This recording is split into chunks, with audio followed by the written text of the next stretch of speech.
Yesterday, we learned several different forms of ser. Now, in English, we say I am, you are, we are, they are, she is. And that's only 3 different words for the 5 different persons. But in Spanish, we've learned 5 different ones. I soy, you eres, we somos, they son, she es. All 5 of these are completely different, specific to who it is that's being talked about.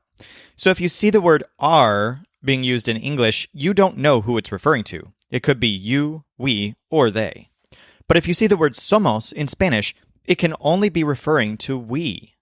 And that's why Spanish does something that doesn't happen in English. Very often, the subject pronouns just disappear. In English, we say, we are friends. In Spanish, you could say, we somos friends, but you're more likely just to say, somos friends. The subject disappears. So when would you do this and when would you not do this? There is some nuance to pick up as you go, but basically it depends on how much information you need. If you're going to use a noun as the subject of the sentence, you'll still include it. Let's say that you need to say, my dog is my best friend. You're specifically mentioning your dog, so you wouldn't leave that off. You'd still say, my dog es my best friend. But if you've been talking with someone about your dog, and it's clear what you're talking about, it might be different. In English, you could just say, he is my best friend, where it's clear what he you're talking about. In situations like that in Spanish, the he would be left off. You would just say, es my best friend. Here's another situation. We are good friends. If you need to be specific about who it is you're talking about, then you'll name them, just like you would in English. You might say, she and I are best friends. Or in Spanish, she y I somos best friends. But if you've been talking about her and yourself for a while now, in English you might just say, we are best friends, as a shortcut. In Spanish, you'd shortcut it even further. Somos best friends. Let's practice this a bit with a mini quiz. So to start off with, they are of wood. This might simply be son de wood. The they is implied in the word son there. The girls are my daughters. Here, the noun is being stated, so you would still name the girls before son, or las girls son my daughters. I'll point out parenthetically here that some students might actually forget to put the word son in there. I mean, if we can leave off the subject sometimes, can't we leave off the verb sometimes as well? But the rule in Spanish is that verbs are always there. Verbs never disappear in a sentence. So the essence of a sentence is in the verb. Sometimes the information about the subject is included in that verb. That's how big a deal verbs are in Spanish. So here's another example. They are students.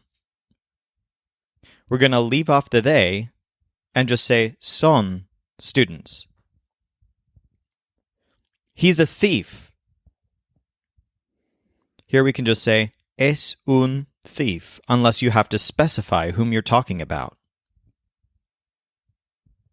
I'm a local.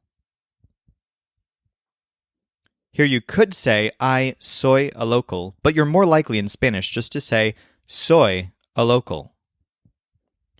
Next, let's talk about another thing that happens in Spanish that never happens in English. So normally these verb forms are very clear as to which person they're talking about. So think about each of these 5 present tense conjugations of ser and come up with the simplest, shortest pronoun you can use with each one. Soy. The easiest word to use before that is I. How about eres? That would be you. How about son? That's pretty simply going to be they. And then somos goes with the subject pronoun we. Now, what about the word es? There are actually several very short and simple words you could use right before it. You could use it, he, or she. And in fact, there's yet another subject pronoun that could be used with es, which is what helps make it the most used verb form in the Spanish language by far. You'll see es all the time. here's the thing. There are actually two ways to say you in standard Spanish when you're talking to one person. So let's learn a word that we haven't learned yet.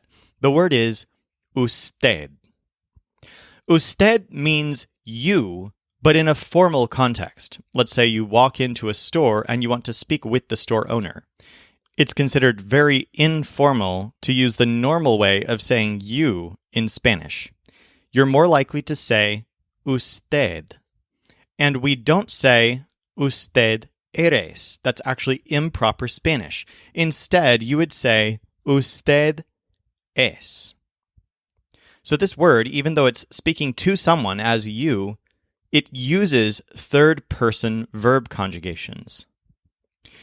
So as some examples, you could say, you are my friend, by simply saying, eres my friend.